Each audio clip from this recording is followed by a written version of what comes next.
ஒரே ஒரு செய்தியை மட்டும் அவர்களுக்காக நான் சொல்ல விரும்புகிறேன். அவர்கள் சமீபத்தில் பேசிய ஒரு காணொலியில் அவங்க சொன்னாங்க, ஏங்க டிவி கேட்க நீங்க போனீங்க என்று ஒரு கேள்வி எழுப்பப்பட்டது. இங்க 1000 காரணம் சொல்லியிருக்கலாம். இங்க சட்டமன்ற உறுப்பினரா இருக்கேன், நான் அங்க போன அமைச்சரா இருக்கலாம் அப்படின்னு சொல்லியிருக்கலாம். இல்ல ஏதோ உங்களுடைய தனிப்பட்ட விருப்பம், அது காரணம் நீங்க போனீங்க சொல்லியிருக்கலாம். ஆனா ஒரு பதில் சொன்னாங்க, உங்களுக்கு வந்திருக்கும்னு நினைக்கிறேன். மரியாதைக்குரிய அண்ணன் விஜய் அவர்கள் முகத்தில் நான் அம்மாவை பார்த்தேன் என்று சொல்லிவிட்டார். அதுதான் நமக்கு சாதனை. என்னன்னு கேட்டீங்கன்னா, புரட்சி தலைவி அம்மா அவர்கள் யார் என்பதை நீங்கள் புரிந்து கொண்டிருந்தால் இந்த வார்த்தையை நீங்கள் பயன்படுத்தி இருக்க முடியாது. தமிழ்நாட்டில் உள்ள ஒட்டுமொத்த பெண்களுக்கும் தைரியம் என்னவென்றால் அது புரட்சி தலைவி அம்மா. வீரம் என்னவென்றால் அது புரட்சி தலைவி அம்மா. ஒரு பெண் எப்படி வாழ வேண்டும் என்ற ஆளுமை திறமை என்றால் அது புரட்சி தலைவி அம்மா. வாழும் காலத்தில் ஒரு பெண் எவ்வளவு வீரத்தோடும் தீரத்தோடும் வாழ முடியும் என்பதற்கு உதாரணம் புரட்சி தலைவி அம்மா. இங்க அவங்க முகத்தை கொண்டு போய் அவரை நீங்க பெருமைப்படுத்துங்க, பாராட்டுங்க, நான் வேண்டாம் என்று சொல்லவே இல்லை. அவர் இன்னைக்கு பல இளைஞர்களுக்கான ஒரு மனிதராக கருதப்படுகிறார். வாழ்த்துக்கள். ஒப்பிடாதீங்க, ஒப்பிடாதீங்க. ஏன் ஆண் தலைவர்களே அதிர்ந்து போய் அரண்டு போய் ஒரு பெண்மணி முன்னாடி நிற்க முடியும் என்றால் அது புரட்சி தலைவி அம்மா. 1000 ஆண்டு கால பெண் அடிமை சமூகம் என்பதை உடைத்து தகர்த்தறிந்த ஒரு பெருமகள் அவள். என்ன பேச்சு இது? திராவிட முன்னேற்ற கழகத்தை சார்ந்தவர்கள் சட்டமன்றத்தில் ஒரு சபதம் செய்து விட்டு போனாங்க அந்த சாதனை பெண்மணி. நான் வந்த முதலமைச்சரா தான் இந்த இடத்துக்கு வருவேன், வந்து நாட்டிய பெருமகள் புரட்சி தலைவி அம்மா. நீங்க யாரோட ஒப்பிடுறீங்க? வாட் ப்ரோ, யாரோட ஒப்பிடுறீங்க? அவருக்கு ஒரு தனித்திறமை இருக்கு. அவர் சினிமாவில் மிகப்பெரிய ஹீரோ. வாழ்த்துக்கள். அவர் படங்கள் பிடிக்கும் இருந்துட்டு போட்டும். அரசியலுக்கும் யதார்த்த வாழ்க்கைக்கும் ஒரு புரிதல் உண்டு. வெறும் சினிமாவில் காட்பிப்பதான் வாழ்க்கைன்னா, சினிமால ஹீரோ ஒரு 10 பேர் அடிப்பாங்க, டிஷ்னு கால வச்சோன்னா அங்கிட்டு போய் விழுவேன். எங்க நேர்ல 2 பேர் அடிக்க பார்ப்போம். ரியல் லைஃப்ல ஓடுறாரு. எப்படிங்க இது? ஒன்றுமே இல்லை. எனக்கு முன்னால் பேசின மரியாதைக்குரிய அக்கா சொன்னாங்க, நான் சிரிக்க மாட்டேன்றது பிரச்சனை, அவங்க சிரிக்கலன்றதான் பிரச்சனையா? சிரிப்பாதான் சிரிக்க கூடாது, சிரிக்காமலாம் இருக்கலாம். இதெல்லாம் ஒரு பிரச்சனை. எனக்கு தெரிஞ்சு மேடையில் வீற்றிருப்பவர்கள் நான் பேச வேண்டும் என்று ஆதங்கப்பட்டு நான் பார்த்து கொண்டு கீழே இருந்து ஒரு அம்மா வராங்க, என்கிட்ட கொடுங்க மைக்க, நான் பொழுந்து கட்டுறேன். இன்றைக்கு அரசு என்னவா இருக்கு? நம்மளும் புதியவர்கள் ரொம்ப விமர்சனம் பண்ண வேண்டாம் அப்படின்னு நாகரிகமா தான் கடக்க விரும்புறோம். சரி, வந்து 50-55 நாள் தானே ஆகுது, என்ன செய்யறாங்க பாப்போம், ஒரு குறைஞ்சபட்சம் ஒரு 3 மாசம் 4 மாசமாவது அவகாசம் கொடுப்போம் என்று நினைச்சோம். 100 நாளே தாங்காது போல. 100 நாளே. ஏன் கேட்டீங்கன்னா, சேலத்துல நான் வந்தா இவர் என்னமோ ஒரு படம், அது என்ன படம், கத்தின்னு நினைக்கிறேன், அந்த படத்துல பேசுவார். ஒரு கொக்கோ கோலா கம்பெனி திருநெல்வேலியில் இருக்கக்கூடிய தாமிரபரணி ஆத்துல இத்தனை தண்ணி கொண்டு போகுது, இவ்வளவு தண்ணி எடுத்துக்கிறாங்க. இப்ப ராஜா நீங்க என்ன பண்ணிருக்கீங்க? சேலத்தில் இருக்கக்கூடிய மாநகராட்சிக்கு உட்பட்ட பகுதியில் அனைத்து நீர்நிலைகளையும் சூயஸ் என்கின்ற தனியார் நிறுவனத்துக்கு தாரை வார்த்து விட்டார் நீங்கள் வாக்களித்தவர்கள். அந்த 3 தொகுதியிலும் ஜெயிச்சவங்க யார் தெரியுமா? சேலம் தெற்கு டிவிகே, சேலம் மேற்கு டிவிகே, சேலம் வடக்கு டிவிகே. எல்லாரும் வெற்றி பெற்று மொத்தமாக மாநகராட்சியினுடைய தண்ணீர், நீங்க ஒரு கிணறு வெட்டணும், ஒரு போர் போடணும், ஒரு பைப்புக்கு தண்ணி பிடிக்கணும்னாலும் அவர்கிட்ட கேட்கணும், சூயஸ் நிறுவனத்திட்ட கேட்டு அவருக்கு வரி கட்டித்தான் சேலம் மக்கள் தண்ணீர் குடிக்க முடியும் என்ற நிலையை 55 நாள்ல உருவாக்கிட்டாங்க. அப்ப இவர்களை எதிர்த்து பேச வேண்டுமா இல்லையா? தமிழ்நாட்டில் இப்ப எல்லாம் என்ன சொல்றாங்க, அவங்க அதுல ரைமிங் யார் எழுதி கொடுக்குறாங்கன்னு தெரியல. தீர்ந்து, தூர்ந்து, சார்ந்து, கூர்ந்து, கூர்ந்து, என்னவே எதுகை மோனைன்னு ஒண்ணு இருக்கு தமிழ்ல. அது கிடைச்சதுன்னா டிஆர் மாதிரி எல்லாத்த வேணாலும் சேர்த்து எழுதுறாங்க. எது தீர்ந்து போன சக்தி? இந்த தீர்ந்து போன சக்தியிடம்தான் என் படம் ஓட வேண்டும் என்று கைகட்டி நின்றீர்கள் நீங்கள் என்பதை மறந்து விடாதீர்கள். எது தீர்ந்து போன சக்தி? பொதுமக்களுக்கு நான் ஒன்றை சொல்லுகிறேன். கடந்த 2026 தேர்தலில் தமிழ்நாட்டில் 2 கட்சி தான் அதிகமான வாக்குகளை பெற்றிருக்கிறது. 2 கட்சி. திமுக 2024 வாங்கியிருந்த ஓட்டை விட 2 விழுக்காட்டுக்கு மேல குறைவு. காங்கிரஸ் குறைவான வாக்கு. பாரதிய ஜனதா கட்சி அதே போன்று திராவிட முன்னேற்ற கழகத்தினுடைய தலைவர் தோல்வியை கண்டார். காங்கிரசுடைய தலைவர் தோல்வியை கண்டார். பாரதிய ஜனதா கட்சியினுடைய மாநில தலைவர் தோல்வியை கண்டார். கம்யூனிஸ்டுடைய தலைவர்கள் தோல்வியை கண்டார்கள். ஆனால் ஒரு கட்சியினுடைய தலைவர் அதிகபட்ச வாக்குகளை வென்றிருக்கிறார் என்றால் அது புரட்சி தமிழர் எடப்பாடியார் அவர்கள். திமுகவினுடைய தலைமையில யார் வந்து தலைவரா உட்கார முடியும்? இன்றைக்கு இருக்க சூழல்ல ஐயா ஸ்டாலின் அவர்கள், அல்லது அதுக்கு பிறகு அவர் பிள்ளை உதயநிதி ஸ்டாலின், அதுக்கு பிறகு அவருடைய பிள்ளை நமக்கு இருக்கக்கூடிய ஒரு விவசாய பெருங்குடியினுடைய மகன் ஒரு கட்சியினுடைய தலைமை இடத்துக்கு வர முடியும் என்றால் அது அனைத்து இந்திய அண்ணா திராவிட முன்னேற்ற கழகம் என்பதை நீங்கள் புரிந்து வைத்திருக்கணும். பெண்கள்லாம் என்ன நினைச்சாங்க, இவர் வந்தா சினிமால சொன்ன மாதிரி எல்லாத்தையும் மாத்திடுவாரு அப்படின்னு நினைச்சு வாக்கு செலுத்தணும். நான் ஒன்றே ஒன்று கேட்கிறேன். நிறைய பெண்கள் கிராமத்துல இருந்து வந்திருக்கீங்க. குழுவுல லோனே வாங்காத ஆள் யாராவது ஒருத்தர் கை தூக்குங்க. உங்களுக்கு வயசாயிடுச்சு, வெல்ல முடி கொடுக்க மாட்டாங்க. யாராவது கை தூக்குங்க. ஏன் இந்த அறிவிப்புகளில் பெண்கள் வாங்கி இருக்கக்கூடிய இந்த குழு கடன்கள் மொத்தமாக தள்ளுபடி செய்யப்படும் என்ற அறிவிப்பை விஜய் அவர்கள் ஏன் விடல? இன்னைக்கு பெண்களுக்கு இருக்கக்கூடிய மிகப்பெரிய பிரச்சனை குழு கடன். காலையில 8 மணி ஆயிட்டா போதும், சாணி தெளிக்கிறதுக்கு முன்னாடியே சார் வந்துடுறார். இந்த லோன் எழுதுற அன்னைக்கு அந்த சாருக்கு இருக்கிற மரியாதை இருக்கு பாருங்க.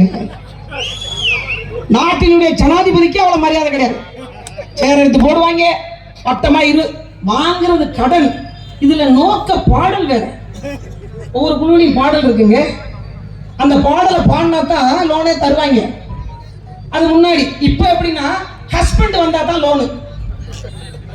நீ ஒய்ஃப் மட்டும் கடன்காரனா இருக்க கூடாது, ஆண்களும் வரணும். ஆனா தமிழ்நாட்டு வரலாற்றிலேயே பெண்களுக்கு சிறுக சிறுக சேமிப்பை சொல்லித் தந்து அதன் மூலமாக தேவை என்றால் உள்ளுக்குள்ளேயே கடன் பெற்று அதை மாதாந்திரமாக குறைந்தபட்ச வட்டிக்கு நீங்களே பெற்று நீங்களே அதை அடைத்துக் கொள்கின்றபடியான மகளிர் சுய உதவி குழுக்களை மக்கள் மத்தியில் அறிமுகப்படுத்தியது மட்டுமல்லாமல் அதை மேம்படுத்தப்பட்ட ஒரு விதமாக மாற்றி காட்டிய ஒரு பெண்மணி புரட்சி தலைவி அம்மா அவர்கள். அன்றைக்கு இத்தனை பேர் லோன் வாங்கினீங்களா? அதுல வேற நம்ம எனக்கு 50,000 எழுதி அக்காவுக்கு 80,000 எழுதிட்டாங்கன்னு வச்சுங்க. எங்க அக்காவுக்கு பாத்தியாடி எனக்கு 80,000 முடியே, அவருக்கு 50,000 தாண்டி எழுதிட்டாங்க. ஓடி விழுந்துருச்சா முடி. கடன் வாங்குறதுல நமக்கு பெருமை என்ற அளவிற்கு தான் இவர்கள் நம்மை வைத்திருக்கிறாங்க. நீங்க கேட்டு பாருங்க, உங்க பகுதியில் வெற்றி பெற்றுக்கக்கூடிய சட்டமன்ற உறுப்பினர்கிட்ட போய் நாங்க 10 பெண்கள் இருக்கிறோம், ஊராட்சியில புல் தரைகள் நிறைய இருக்கு, எங்களுக்கு மாடு வாங்கி கொடுங்க, நாங்க ஒரு பால் பண்ணை தொடங்குறோம், அப்படி தொழில் வளர்ச்சியை மேம்படுத்துவதற்கான திட்டத்தை எதுவும் ஒன்றும் இல்லைங்க, எதுவும் இல்லை. இருக்கக்கூடிய எல்லா பெண்கள்ட்டையும் சொல்றேன். எங்க அண்ணன் மரியாதைக்குரிய மாநிலங்களவை உறுப்பினர் சொன்ன மாதிரி கிட்டத்தட்ட 4 லட்சம் கோடி பட்ஜெட். கல்யாணத்துக்கு 1 பவுன் தங்கம் தரேன்றார். இது சொல்லுவாங்கல்ல, ஒரு 2 லிமிட் இருக்கு. நம்புற மாதிரி புழுகிறது, நம்ப முடியாத அளவுக்கு புழுகிறது. அது ஒரு அளவு இருக்குல்ல, அந்த மாதிரி இல்லாம ஒரு கல்யாணத்துக்கு 1 பவுன். வருஷத்துல தமிழ்நாட்டுல 7 லட்சம் கல்யாணம் நடக்குது. 7 லட்சம் நம்ம குறைச்சி வச்சுப்போமே, 5 லட்சம். 5 லட்சம் கல்யாணத்துக்கு 5 லட்சம் பவுன் கொடுக்கணும். இவர் என்ன கேஜிஎஃப் படமா ஓட்டுறாரு? ராக்கி பாய் தேங்கரா அப்படி பெரிய பெரிய கண்டெய்னர்ல நீங்க தங்க கட்டிகள் அடுக்கி வச்சிருக்கீங்களா? எப்படி கொடுப்பீங்க? பவுன் எவ்வளவு விக்குது? 10,000 ரூபாயா? எவ்வளவு விக்குது? 1,10,000 ரூபாய் வெறும் காயினா எடுத்தீங்கன்னா வித்தவுட் ஜிஎஸ்டி. வித் ஜிஎஸ்டி எவ்வளவு வரும் பாத்துக்கங்க. அப்ப எங்க இருந்துங்க அது பிறந்த குழந்தைகளுக்குலாம் தாய் மாமன் சீரு, தங்க மோதிரம் எங்க பேசிருக்கீங்கன்னா, இவர் ஒரு விளம்பரத்தில் நடிச்சாரு, தோடு விளம்பரம். ஞாபகம் இருக்கா உங்களுக்கு? என்னங்க ஏதோ ஒண்ணு அவங்களோட டைப் போட்டிருக்காங்களா? அவங்க எப்படி 600 ரூபாய் கொடுப்பாங்களா கிராம்? அப்படியா? இது எப்படி நம்பணும்? நாங்க வருடத்திற்கு 6 சிலிண்டர், எனக்கெல்லாம் சிலிண்டரே வாங்க தேவையில்ல, ஆனால் 2 மாசத்துக்கு ஒரு சிலிண்டர் வாங்குற ஆள் தான். 6 சிலிண்டர் இலவசம். போக்குவரத்து துறை, அனைத்து போக்குவரத்திலும் பெண்களுக்கு இலவசம். போக்குவரத்து துறை கடனில் இருக்கிறது. அறிவு சிறந்த பெண்களே, நீங்கள் எதை கேட்டிருக்க வேண்டும் தெரியுமா? எது பெண்களுக்கான சுதந்திரமும் வாழ்வாதாரமும் தெரியுமா? எது பெண்களுக்கான ஆளுமை தெரியுமா? எது பெண்களுக்கான அடையாளம் தெரியுமா? அரசியலில் பங்கேற்பது தான் பெண்களுக்கான ஆளுமையும் அடையாளமும். அதை உறுதி செய்து கொடுத்தவர் உள்ளாட்சிகள்ல 50 விழுக்காடு பெண்களுக்கு உரிமை பெற்று தந்து கொடுத்த கட்சி அனைத்து இந்திய அண்ணா திராவிட முன்னேற்ற கழகம் பெற்றுக் கொடுத்தவர் புரட்சி தலைவி அம்மா அவர்கள். சரி, மகிழ்ச்சி. எவ்வளவு பேருக்கு போடுறீங்க? 2500 பேருக்கு வேலை கொடுத்துருக்கீங்க. தமிழ்நாட்டில் எவ்வளவு பெண்கள் இருக்காங்க தெரியுமா? 4 கோடி பெண்கள் இருக்காங்க. 4 கோடி பெண்களுக்கும் அப்படியே நீங்க மறுபடியும் இன்னொரு வாட்டி மறுபரிசீலனை செஞ்சு ஒரு 5000 பேருக்கு வேலை கொடுங்க. 4 கோடி பெண்களை 5000 பெண்கள் பாதுகாத்த முடியுமா ஐயா? சரி, 9 மணிக்கு மேல அந்த சிங்கப்பெண் அதிரடி படையில் இருக்கக்கூடிய காவல்துறைக்கு யார் பாதுகாப்பு? யார் பாதுகாப்பு? அதுங்க அவங்க வழங்கப்பட்டிருக்க அதிகாரம் என்ன தெரியுமா? அது புரட்சி தலைவி அம்மா அவர்களே அம்மா பேட்ரோல்னு ஒண்ணு அறிமுகப்படுத்தி இந்த மாதிரியான ஆள் நடமாட்டம் இல்லாத பகுதிகளில் ஏதாவது தவறு நடக்குதான்னு பார்க்கறதுக்காக அப்போ வச்சிருந்தாங்க. அதை மாடிஃபிகேஷன் பண்ணி யூனிஃபார்ம் மாத்திருக்காங்க. சரி, அவங்களுக்கு ஏதாவது சண்டை பயிற்சி கொடுத்தது உண்டா? எப்படி அவர்களை கையாள வேண்டும் என்று தெரியுமா? ஆயுதங்கள் வழங்கப்பட்டிருக்கா? அவங்களுக்கு யார் பாதுகாப்பு கொடுக்கிறது? நாங்க பாதுகாப்பு கொடுக்கிறதா? அந்த காவல்துறையிலே இருக்கக்கூடிய பெண்ணுக்கு பாலியல் வன்கொடுமை எங்க போகுது நாடு? நீங்க சிந்திச்சே பார்க்க முடியாது. மிகப்பெரிய ஒரு கொடூரமான போக்கை தமிழ்நாடு சந்திக்க இருக்கிறது. ஏன்? 13 வயது பெண் குழந்தை, 13 வயது பெண் குழந்தைய 17 வயதுல இருந்து 20 வயதுக்குட்பட்ட 4 பசங்க கஞ்சா போதையில தூக்கிட்டு போய் பாலியல் வன்கொடுமை செஞ்சு அந்த பிள்ளை கழுத்து அறுத்து கொலை பண்ணி போட்டாங்க. இன்னை வரைக்கும் அந்த வழக்கு எடுக்கவே காவல்துறை யோசிக்கும். தூத்துக்குடியில இவ்வளவு பெண்கள் இருக்கீங்க, எனக்குலாம் ரொம்ப கோபமா இருக்கு. தூத்துக்குடியில குடி போதையில கஞ்சா போதையில பெற்ற தாயை அடிச்சு பாலியல் வன்கொடுமை செஞ்சிருக்கான் ஒருத்தன். எங்க போயிட்டு இருக்கு நாடு? வரைக்கும் தமிழ்நாடு கேள்விப்படாத ஒரு துரதிர்ஷ்டம். பெண்களுக்கான பாதுகாப்பை எப்படி உறுதி செய்ய முடியும்? இதை பத்தி சிந்தித்ததுண்டா? பெண்கள் மீது கை வைத்தால் அவன் வாழ முடியாது என்கின்ற அளவிற்கான சட்டம் கடுமையாக்கப்படணுமா வேண்டாமா? அப்பதானே அந்த பயம் வரும். அதை பத்தி சிந்திக்காம வெறுமனே அதிரடிப்படை என்று கொடுத்தனா அதுல என்ன தெரியுமா? அவங்க ரோந்து போகலாம். ஏதாவது சண்டை நடக்குது அப்படின்னா அல்ல சண்டை போடாதீங்க அப்படின்னு ஒழிச்சு விடலாம். கூட்டிட்டு வந்து காவல்துறையில ஒப்படைக்கலாம். வழக்கு கூட அவங்களால போட முடியாது, வழக்கு கூட பதிவு செய்ய முடியாது. இதான் அவர்களுக்கு வழங்கப்பட்டிருக்க அதிகாரம். என்னவாக இருக்கிறது? 55 நாள்ல எல்லாம் தலையில மாறிடுச்சு. அது நேத்து கரூர்ல பேசியிருக்காங்க. லஞ்சம் யாராவது கேட்டால் லஞ்சம் கேட்க மாட்டாங்கன்னு சொல்லல. தமிழ்நாட்டில் என்னோட ஆட்சி கீழ் உட்பட்ட அதிகாரிகள் யாரும் லஞ்சம் கேட்க மாட்டாங்க, நான் உறுதியா சொல்றேன் அப்படின்னு சொல்லல. லஞ்சம் யாராவது கேட்டா இது எங்க ஆட்சி, எங்க அண்ணா ஆட்சி, என் பிள்ளை ஆட்சி, என் தம்பி ஆட்சி, எங்க விஜய் ஆட்சி, எங்க விஜய் ஆட்சி அப்படின்னு நீங்க சொல்லுங்க. அப்படி மீறி கேட்டா என்கிட்ட சொல்லுங்க. எங்க வந்து சொல்லட்டும்? இங்க இருந்து போனவங்கள பாதி பேர் கேட்ல தான் நிக்கிறாங்க. அவங்களுக்கு அந்த நிலைமை. நாங்க எங்க வந்து சொல்லட்டும்? எங்க சொல்ல முடியும்?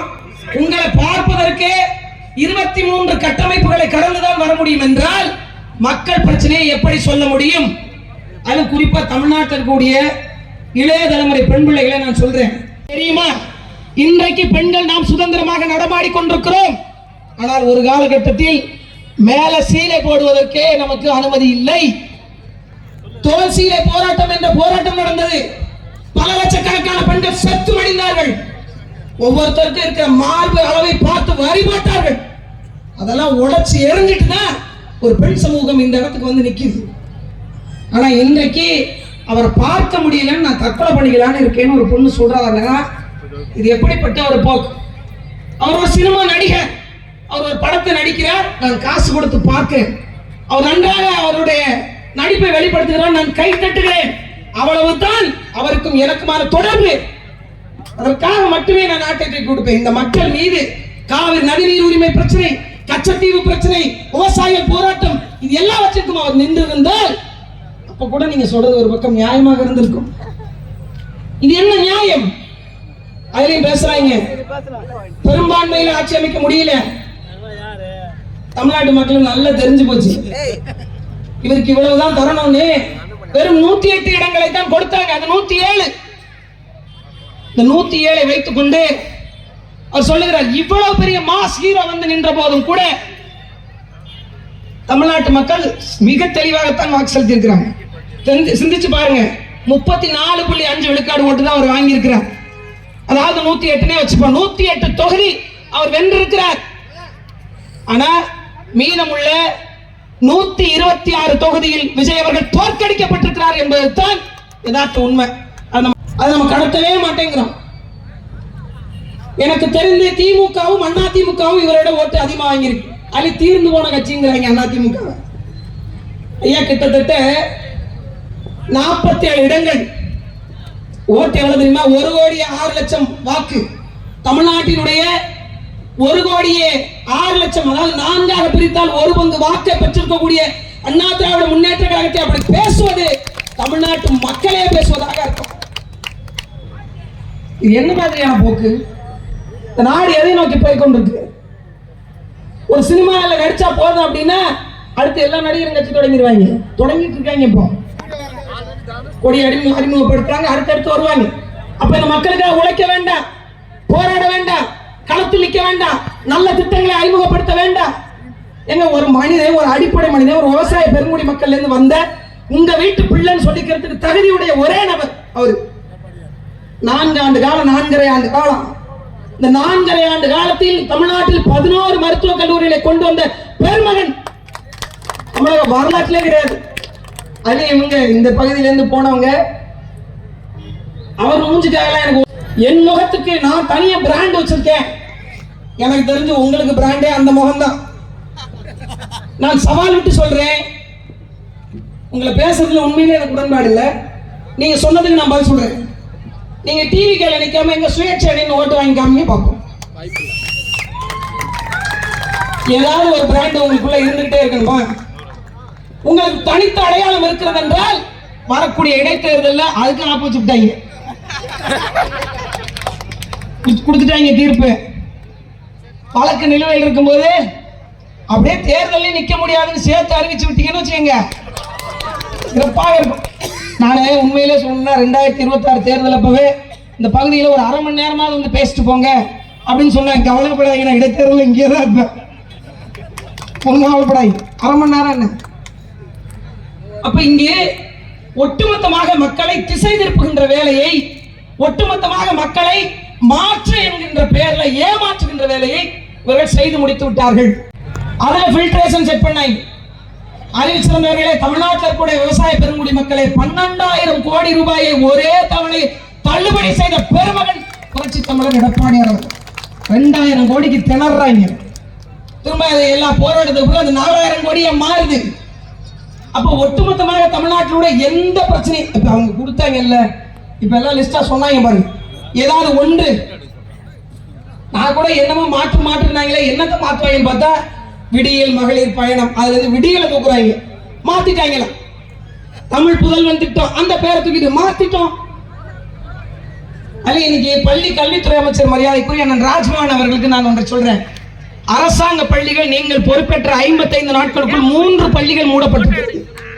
3 பள்ளிகள் மூடப்பட்டிருக்கிறது என்றால் இது எப்படிப்பட்ட ஒரு போக்கு? பெண்களுக்கான பாதுகாப்பு இல்ல. சரி, நீங்க வந்துட்டீங்க, எதையாவது மாத்திடுவீங்க அப்படின்னு பார்த்தா ஏன் இந்த டாஸ்மார்க் எல்லாம் மூடாம வச்சிருக்கீங்க? சாராயம் வித்துத்தான் நாடு நடத்தணும் என்பதை நீங்கள் எதிர்த்து பேசியவர் தானே. வந்த உடனே இழுத்து மூடி எல்லா பெண்களுக்குமான ஒரு வாழ்க்கையை கொடுக்க வேண்டும் தானே. ஏது ஒன்றுமே மாறலங்க. நான் கூட ஏதாவது ஒரு பெரிய சேஞ்சஸ் வரும்னா நீங்க உங்களுக்கே எல்லாருக்கும் ஒரு கேள்வி வரும், 55 நாள்ல அவங்களை நம்ம பேசுறதுல அர்த்தம் இல்லையே. இன்னும் வரக்கூடிய அந்த 55 நாள்ல மட்டும் ஒண்ணும் மாறிட்டு போகுது, இதுதான் கண்டினியூ, வேற ஒண்ணும் இல்ல. திமுகவினுடைய ஆட்சி என்ன கொடுங்கோன்மையா இருந்தது அதோட நீட்சியாகத்தான் போய் கொண்டிருக்கு. இடம் அதை புரிந்து கொள்ளுங்க. ஒரு சட்டமன்ற தேர்தல் வந்தால் அந்த வேட்பாளர் யார், எனக்கான பிரச்சனையை பேசுவாரா, தெரியுமா, இந்த களம் அவருக்காக நின்றிருக்கிறதா, இந்த மக்களுக்காக அவர் நின்றிருக்கிறாரா, இந்த கட்சி என்னவெல்லாம் செய்திருக்கிறது என்பதை பார்த்து வாக்கு செலுத்தணும். உண்மையிலே உங்களை குறைத்து சொல்ல முடியாது. நீங்கள் அப்படி பார்த்துதான் இந்த பகுதியில் ஓட்டு போட்டீங்க. அதுலயும் அவங்க சொன்னாங்க, தோத்து போன கட்சியில இருந்தா மக்களுக்கு எதுவுமே செய்ய முடியாது. காலத்துக்கும் வெற்றியை பெற்றுக் கொண்டிருப்பவர்கள் யார் இருக்கிறாங்க? நம்ம வாழ்க்கையே அப்படி இருக்கா? முதல்ல அரசியல்னாலே வெற்றியும் தோல்வியும் தானே. 50 ஆண்டு காலம் தொடர் வெற்றி அப்படி யாருமே கிடையாதுப்பா. சரி, நீங்க ஒரு கட்சிக்கு போயிட்டீங்க, இந்த 5 ஆண்டு காலத்துல அமைச்சரா கூட ஆயிட்டீங்க. இந்த பகுதி, இந்த மதுராந்தகம் தொகுதியினுடைய எல்லா பிரச்சனையும் உங்களால் தீர்த்த முடியுமா? முடியுமான்னு கேட்கிறேன். முடியாது. கொஞ்சம் கொஞ்சமாகத்தான் ஒவ்வொரு பிரச்சனையும் நகர்த்த முடியும். அப்படி என்றால் இங்கு வாக்கு செலுத்திய மக்கள், நான் மீண்டும் சொல்கிறேன், நீங்க யார் கூட எந்த கட்சிக்கு வேணாலும் போங்க, மதுராந்தகம் தொகுதி அதிமுகவினுடைய கோட்டை. ஏன் நீங்கள் மிகப்பெரிய அலைன்னு சொன்னீங்க, சுனாமின்னு சொன்னீங்க, பேரலைன்னு சொன்னீங்க. இதெல்லாம் வந்தபோது கூட வெளியில் இருப்பவர்களுக்கு வேண்டுமானால் அந்த சொல் மிகை சொல்லாக பார்க்க முடியும். ஆனால் அடிப்பட்டவர்களுக்கு அந்த சொல் மிகை சொல்லாக பார்க்க முடியாது. ஆனால் அந்த காலகட்டத்திலும் கூட இரட்டை இலை சின்னத்திற்கு 7000 வாக்கள் வித்தியாசத்தில் ஒரு தொகுதியில் வெற்றி பெற முடிகிறது என்றால் இந்த நிலம் எங்களுக்கானது. இந்த நிலம் எங்களுக்கானது. விவசாய பெருங்குடி மக்களை பாதுகாத்திருக்கிறோம். விவசாயிகளுக்கான ஒரு மனிதன் இருக்கிறார் என்றால் நான் வாழ்கின்ற மாவட்டம் உட்பட 5 மாவட்டங்களை பாதுகாக்கப்பட்ட வேளாண் மண்டலம் என்று அறிவித்து அழிவுகரமான தொழில் திட்டங்கள் எதுவும் இங்கு வரக்கூடாது என்ற பாதுகாத்த பெருமகன், மண்ணின் மைந்தன் புரட்சித் தமிழர் எடப்பாடியார் அவர்கள். இது என் முடிவு, அது அவர்கள் முடிவு, அது அவர்கள் உரிமை. நான் கேட்கல. அதே போன்று இது நாள் வரைக்கும் நான் இருந்த இடத்தை ஒரு கணம் கூட நான் விமர்சிக்கவே இல்லை. ஏன்னா நமக்கான நோக்கமோ அல்லது செயல்பாடோ ஏதோ ஒன்று, கருத்து மாறுபாடோ எது நடந்தாலும் சரி, நான் எடுத்த முடிவு அது எனக்குள், நான் கடந்து வந்த பாதை அது, நான் அனுபவம் பெற்ற பாதை அது. அதை விமர்சிப்பது என்பது என் தாய் தந்தையை இழிவுபடுத்துவதற்கு சமம். 1000 முரண்கள் இருக்கலாம், 1000 பிரச்சனைகள் இருக்கலாம். ஆனால் இன்றைக்கு நான் அடையாளப்பட்டு நிற்பதற்கான அடித்தளம் அது. அப்படித்தானே நீங்கள் பார்த்திருக்க வேண்டும், அப்படித்தானே பார்த்திருக்க வேண்டும். வெறுமனே உங்கள் பெயரை மட்டும் வைத்துக் கொண்டு அங்கே சென்று பாருங்கள். எம்எல்ஏ பதவி இருக்கிறவங்களுக்கே அங்கே வேலை இல்லை. இந்த இரட்டை இலை சின்னம் தந்த வெற்றியோடு சென்றதனால்தான் உங்களுக்கு அவ்வளவு மரியாதை, வரவேற்பு. அது எல்லோருடைய உழைப்பும். அதை நீங்கள் புரிந்து கொண்டுதான், ஒத்துக்கொண்டுதான் ஆக வேண்டும். அதே போன்று ஒட்டுமொத்த மக்களுக்குமான பிரச்சனை குவிந்த வண்ணமே தான் இருக்கிறது. இன்னும் அதிலிருந்து தெளிவு வரவில்லை. இன்னும் சொல்ல போனா இந்த ஆட்சி எப்படி இருக்கு, அதுக்குதான் நான் முன்னாடியே சொன்னேன், அரசியலுக்கு தேவை அனுபவம். கொஞ்சமாவது வந்து களத்துல நில்லுங்க, மக்கள் பிரச்சனையை பாருங்க.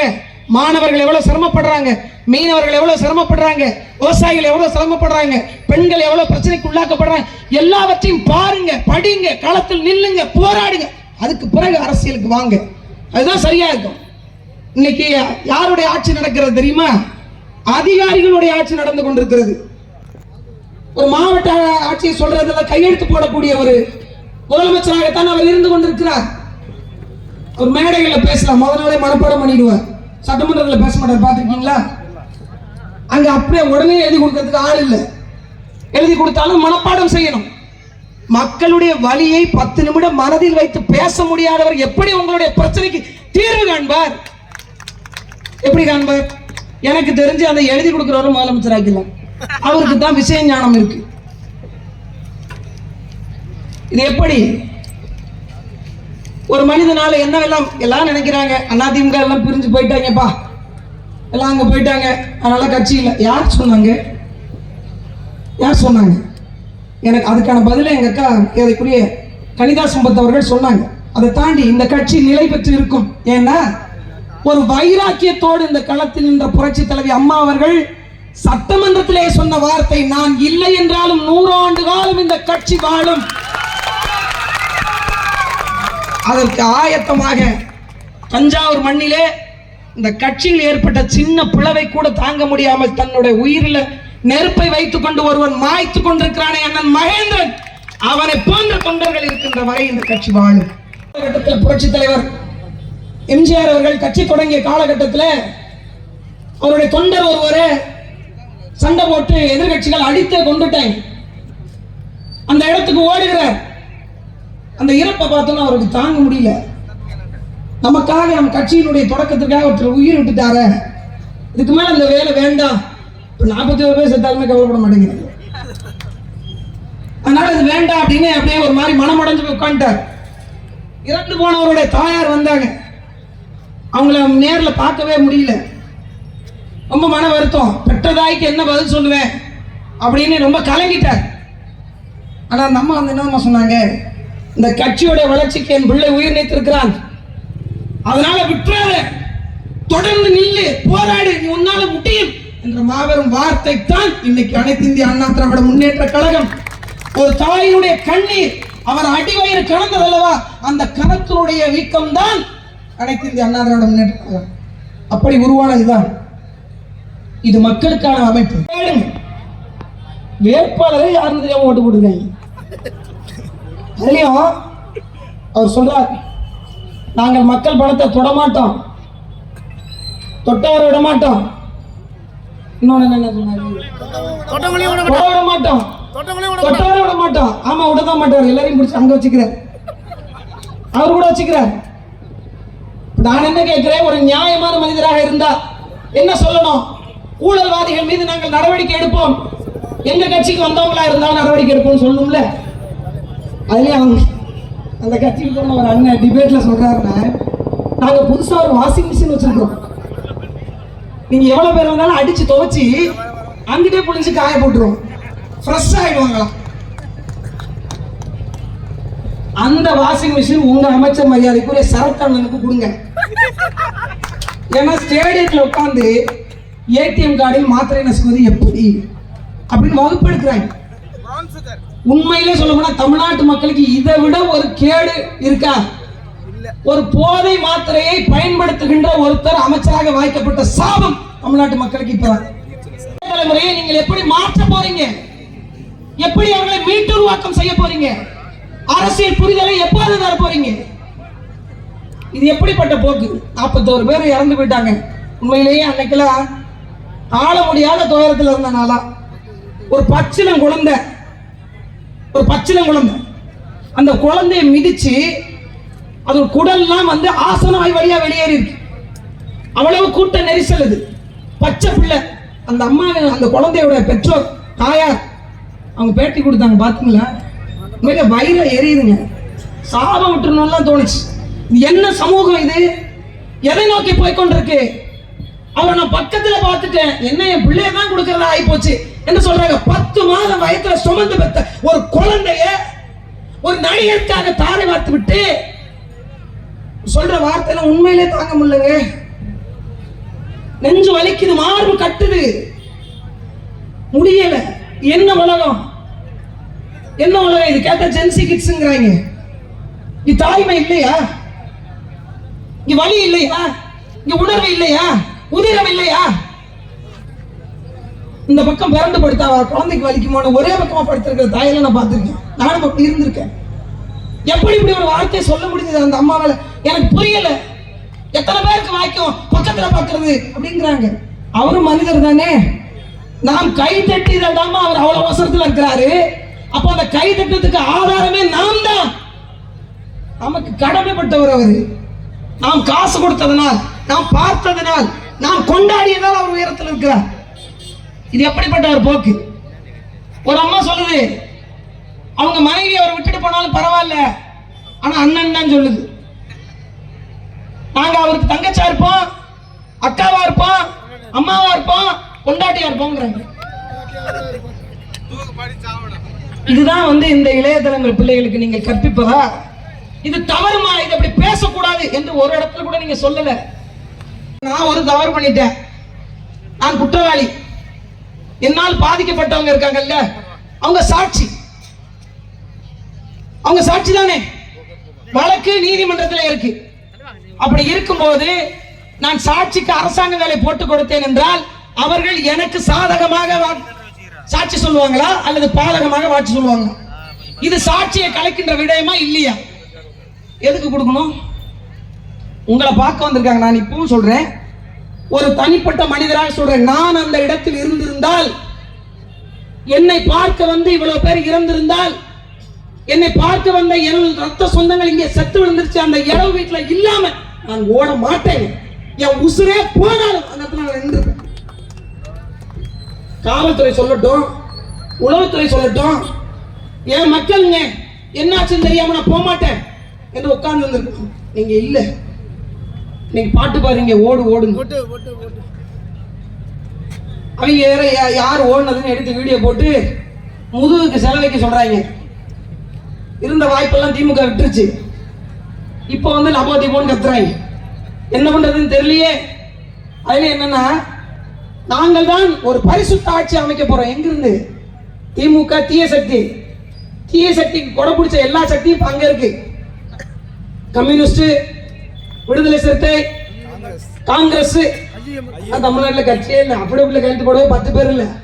அவங்களுக்கு அமைச்சர் பதவி. இது எப்படிப்பட்ட ஒரு சூழ்நிலை புரியலங்க.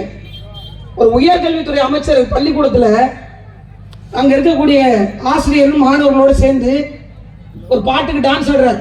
அந்த பாட்டு வந்து தமிழ்நாட்டினுடைய வளங்களை, பிரச்சனைகளை, விவசாயிகள் போராட்டத்தை, குறிப்பாக பெண்களுடைய பாதுகாப்பை பறைசாற்றுகின்ற ஒரு பாட்டு. வாடி வாடி வாடி கைப்படாத சீடி, இந்த பாட்டை போட்டு நடனம் ஆடுறாங்க. புரட்சி தலைவர் அவர்கள் ஒரு நடிகராக இருந்து வந்தார். ஆனால் அவருடைய ஒரே நோக்கம் என்ன தெரியுமா? பசி அறிந்த மனிதன். அதனால்தான் கொடுத்து கொடுத்து செவந்ததனாலே கை மட்டுமல்ல மனதும் பொன்மனது என்பதற்காக பொன்மன செம்மல் என்று பெயர் பெற்ற ஒரு மனிதன். ஒரு ரூபாய் இருக்கும் போதே 60 பைசாவை தானமாக வழங்கி விட்டு வந்த பெருமகன். எல்லோருக்கும் எல்லாம் கிடைக்க வேண்டும் என்ற நோக்கத்தில் தொடங்கிய கட்சி. அவர்ல ஒரு படத்துல மது அருந்துவது போன்று ஒரு காட்சி வைக்கிறாங்க. டைரக்டர் சொல்றார், அவர் சொன்னார், என்னை பார்த்து வரக்கூடிய எனது தலைமுறை நான் குடிக்கிற போன்ற ஒரு காட்சிகளை நடித்தால் நான் நடிக்கிறேன் என்று கூட தெரியாமல் அவர்களும் குடிக்க தொடங்கிடுவாங்க. அந்த படமே எனக்கு தேவையில்லை என்று உதறிவிட்டு வந்த ஒரு பெருமகன், ஒரு களத்தில் நின்ற நாயகன். அது போன்று இருப்பதில்லையா? ஒரு எடுத்துக்காட்டாக வாழக்கூடிய ஒரு நபர் என்பவர் எல்லாருக்குமான எடுத்துக்காட்டாக வாழ வேண்டாமா? இந்த மக்களுக்கான அரசியலை நோக்கி பயணம் இருக்க வேண்டாமா? என்ன ஆட்சி, என்ன அதிகாரம், ஒண்ணுமே புரியலங்க. மொத்தமாவே ரீல்ஸ் போடுறதா இருக்கு. தொழில்துறை அமைச்சர் இருக்காங்க, 18 பேர் இந்த அமோனியா தாக்கி ஒரு தொழிற்சாலையில இறந்துட்டாங்க. அங்க போய் ஆய்வு பண்ணல, ஆய்வா பண்றாங்க. தொழில்துறை அமைச்சர் தொழில்கூடத்துக்கு போகல, பள்ளிக்கூடத்துக்கு போறாங்க. அங்க போய் அந்த பிள்ளைகிட்ட கேட்கிறாங்க. எனக்கு தெரிஞ்சு ஆங்கில புலமை இவ்வளவு இருக்குன்னு நானும் கற்பனை கூட பண்ணி பார்க்கல. அவ்வளவு பெரிய ஆங்கில புலமை எங்க காட்டுறீங்க? ஒரு 7வது 6வது படிக்கிறக்கூடிய குழந்தைகிட்ட. அங்க போய் அந்த பிள்ளை அடுத்த வாரத்துக்கு கடைசி பெஞ்சில் இருக்கிறவங்க தான் அப்படி சொல்ல மாட்டாங்க. ஏன்? கடைசி பெஞ்சில் இருக்கிறவங்க சாதிச்சதே இல்லையா? அவங்களுக்கு அறிவே இல்லையா? அவர்கள் இந்த மண்ணில் வாழவே இல்லையா? அவர்கள் இந்த மண்ணில் உருப்பிட்டதே இல்லையா? என்ன சொல்ல வர்றீங்க? ஒன்றுமே இல்லைங்க. வரக்கூடிய தலைமுறையை முற்று முழுவதுமாக முட்டாள்கள் ஆக்குவதற்கான வேலையை அவர்கள் கையில் எடுக்கிறாங்க. அப்பதான் என்ன ஏதனே தெரியாம ஓட்டு போடுவாங்க. அதனால அறிவிச்சிருந்த தமிழ் கூட்டம் சிந்திக்கணும், வரலாற்றை படிங்க. அந்த சட்டமன்றம் மிகப்பெரிய சிறப்பு வாய்ந்த சட்டமன்றம். இன்னைக்கு சட்டமன்ற உறுப்பினர் பாதி பேர் சொல்றாங்க எல்லாம் சினிமா ஷூட்டிங் மாதிரி இருக்கு. அந்த இடம் முழுக்க மிகப்பெரிய தலைவர்கள், போராட்டக்காரர்கள், நமக்காக வழி தேர்ந்தவர்கள் அத்தனை பேர் அமர்ந்திருந்த அந்த இடம். தகுதி வாய்ந்த மக்களையாவது தேர்வு பண்ணி அனுப்புங்க, தகுதி வாய்ந்த மக்களையாவது வேட்பாளராக போடுங்க. எது ஒன்றையும் வச்சு கவலை கொள்ளாத ஒரு சமூகமாக இந்த சமூகம் மாறிக்கொண்டிருக்கிறது. பெற்ற பிள்ளை 24 மணி நேரம் போதையா இருக்கான். பெண் பிள்ளைகளுக்கு பாதுகாப்பு இல்ல, வேலைக்கு போற இடத்துல முழுமையான சம்பளம் இல்ல, எந்த வளமும் பாதுகாக்கப்படல, நீர்நிலைகள் பாதுகாக்கப்படல. இது எது ஒன்றை பத்தியும் கவலைப்படல. கடந்த ஒரு வாரமாக என்ன பட்ஜெட் போடுவது என்று திணறிக் கொண்டிருக்கிறாங்க. அறிவார்ந்த சொந்தங்கள் அதையெல்லாம் புரிந்து கொள்ளுங்க. அனைத்து இந்திய அண்ணா திராவிட முன்னேற்ற கழகம் மக்களுக்கானது. மக்களுக்கான வாழ்வியலை, தியாக வாழ்வியலை வாழ்ந்து நமக்கான ஒரு மிகப்பெரிய ஒரு பங்காற்றுதலை செய்துவிட்டு போன தலைவர்கள் வாழ்ந்த கட்சி. ஒரு சாமானிய மக்களும் ஒரு சாமானிய மனிதரும் சாதனையாளனாக வர முடியும் என்று காண்பித்த புரட்சி தமிழர் எடப்பாடியார் அவர்கள் தலைமையேற்றிருக்கக்கூடிய கட்சி அனைத்து இந்திய அண்ணா திராவிட முன்னேற்ற கழகம். இன்று நான் இந்த மேடையில் சொல்லிவிட்டு போகிறேன், அந்த கடைகோடியில் இருப்பதற்கு தொண்டன் கூட நாளைக்கு தலைவராக இந்த கட்சியில் வர முடியும். தமிழ்நாட்டில் எந்த கட்சியிலும் வர முடியும். 1000 சூறாவளி வரட்டும், 1000 புயல் வரட்டும், 1000 சுனாமிகள் வரட்டும், ஆனால் பனையையும் ஆலையும் ஆலமரத்தையும் ஒருபோதும் சாய்க்க முடியாது. இது கிளைகள் வேரூன்றிய ஆலமரம். இது பல குருவிகள் வரும், கூடு கட்டும், பழம் தின்றும் சென்றுவிடும். ஆனால் ஆலமரம் அங்கேதான் இருக்கும். அது மக்களின் நிழலுக்கானது. அது போன்றுதான் அண்ணா திராவிட முன்னேற்ற கழகம். இப்ப நான் கட்சி விட்டு வெளியில வந்தேன். பல்வேறு கட்சிகள்ல வாய்ப்பு வந்திருக்கும் தானே. இவர்களை போன்று சென்றிருந்தா நானும் ஒரு மிகப்பெரிய இடத்தில் இருந்திருப்பேன் தானே. ஒன்று மட்டும்தாங்க, நம் கருத்தை சொல்லுவதற்கான சுதந்திரமும் என் மக்கள் களத்தில் நின்று போராடுவதற்கான வாய்ப்பையும் தர முடியாத எந்த இடத்திலும் தன்மானமிக்கவர்கள் இருக்க முடியாது.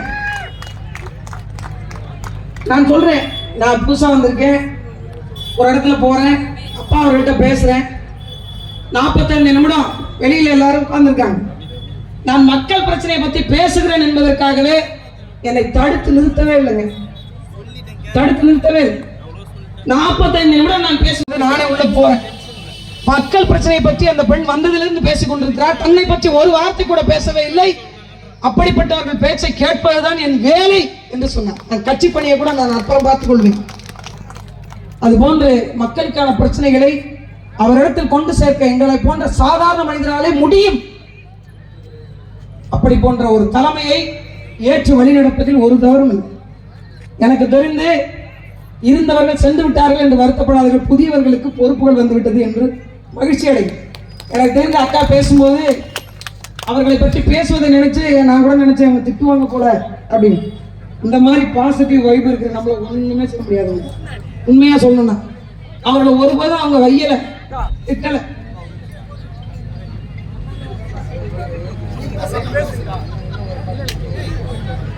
அவங்க ஒருபோதும் திட்டல. மாறாக நீங்கள் செய்ததை கூட அவர்களை தூற்றியதை கூட அவர்கள் ஏற்றுக்கொண்டு பரிணமிக்கிறார்கள் என்றால் அது போன்ற பிள்ளைகளுக்கு வாய்ப்பு கொடுங்கள், வழிநடாருங்கள். பெண்களுக்கான அரசியலுக்கான மிக பெரும் பலத்தை உருவாக்குவதற்காக அடுத்த தேர்தலில் வேகமாகவும் வீரியமாகவும் அனைத்து இந்திய அண்ணா திராவிட முன்னேற்ற கழகத்தினுடைய தொண்டர்கள் முதல் களத்தின் நாயகன் வரை உங்கள் மத்தியில் வந்து சேர்வார்கள். அவர்களுக்கான வாய்ப்பை வழங்குங்கள். உறுதியாக நாம் வெல்லுவோம். அதிமுக மீண்டும் சொல்கிறேன், யாராலும் அசைக்க முடியாத கட்சி. 100 ஆண்டல்ல, 1000 ஆண்டு காலம் மக்களுக்கு கொடுத்து கொடுத்து சிவந்தவர்கள் மனதில் நின்ற கட்சி, அவர்கள் தூக்கி பிடித்த கட்சி.